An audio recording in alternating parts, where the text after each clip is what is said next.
జాతరగట్టు శ్రీ దుర్గాలమ్మ అమ్మవారి ఆలయం నుండి ఇరుముడి బంధాలతో బయలుదేరిన భవానీలు కోలాహలంగా శ్రీ దుర్గాలమ్మ అమ్మవారి ఆలయం.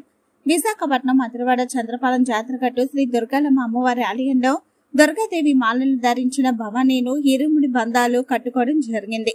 41 రోజుల క్రితం కనుక దుర్గమ్మ మాలను గురు భవానీల ఆధ్వర్యంలో ధరించి చంద్రపాలెం బాపూజీ కళా మందిరంలో అమ్మవారి పేరును ప్రత్యేకంగా ఏర్పాటు చేసి నియమ నిష్టలతో 41 రోజులు పూజలు జరిపి ప్రతిరోజు అమ్మవారి ఆలయానికి వచ్చి అమ్మవారిని దర్శనం చేసుకుని 41 రోజులు దీక్ష చేసి ఈ రోజు చంద్రపాలెం జాతరగట్టు కొలువై ఉన్న శ్రీ దుర్గాలమ్మ అమ్మవారి సన్నిధిలో గురు భవానీలు పోతిన పెంటయ్య, టి సురేష్, ఆలయ అర్చకులు పట్నాల మూర్తి శర్మల ద్వారా ఇరుముళ్ళు కట్టుకొని విజయవాడ కనకదుర్గమ్మ దర్శనానికి బయలుదేరి వెళ్లడం జరిగింది.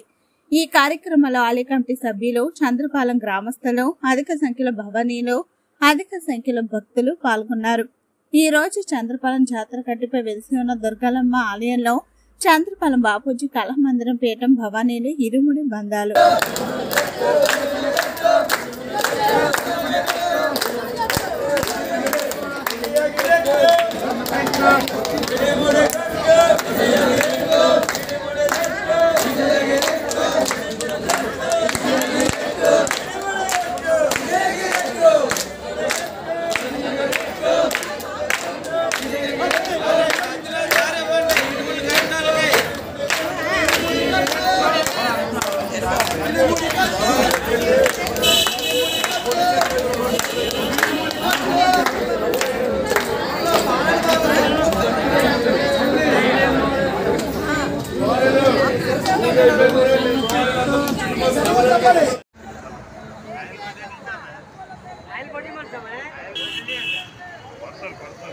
फोटो